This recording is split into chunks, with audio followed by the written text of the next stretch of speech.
Hey everyone, I'm Drex, and this is the 2 Minute Drill, where I cover three hot security stories twice a week, all part of the 229 Project Cyber and Risk community.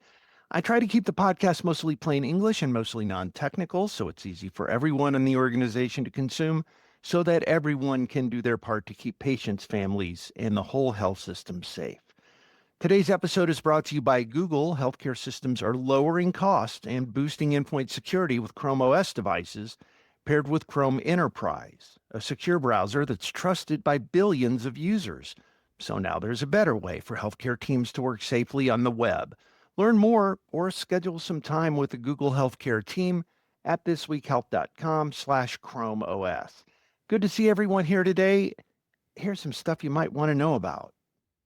Another day at the White House, another Signal Gate. Secretary of Defense Pete Hegseth has allegedly been caught again sharing classified information via Signal. This time, the chat included his wife, his brother, and his personal lawyer. One of the side effects of Signal Gate is that Signal use is up 13% in just the last month. That means lots of folks have decided to move their chats to Signal, right or wrong. And politics and risk to the nation's security aside, it's a good reminder to talk to your teams and your peers about how they should or shouldn't be communicating sensitive business, clinical, and research information on the internet.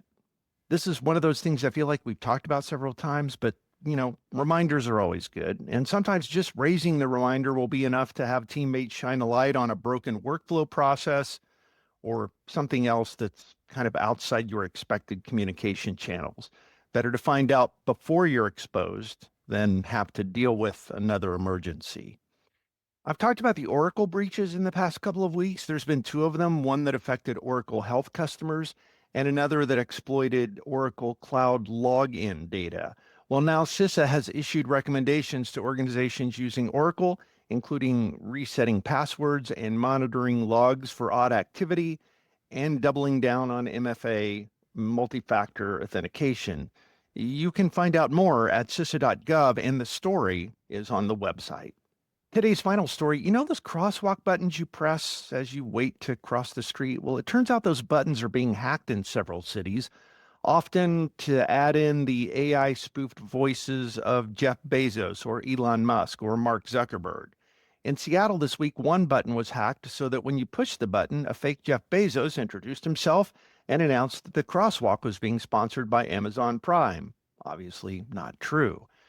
It turns out those buttons are pretty easy to hack. The software to communicate with the devices was available on iOS and Android App Store. It's since been taken down. Anyone could download it, and since most of those crosswalks were programmable via Bluetooth, and the default password was 1234, and that was never changed, the joke was pretty easy to pull off, not just in Seattle, but at cities across the country. So maybe another good reminder here, make sure that you're changing all those default passwords. You can read all those stories and all the latest healthcare, innovation, tech, and security news at the industry's fastest growing news site, thisweekhealth.com/news. Today's episode is brought to you by Google. You can keep patient data safe and reduce the burden for IT operations staff and create a better clinician experience, all with one platform, Google Chrome OS with Chrome Enterprise. Find out how by scheduling a chat today. Go to thisweekhealth.com/Chrome OS. By the way, you can get all the past episodes of the 2 Minute Drill at thisweekhealth.com/unhack. That's it for today's 2 Minute Drill. Thanks for being here. Stay a little paranoid, and I'll see you around campus.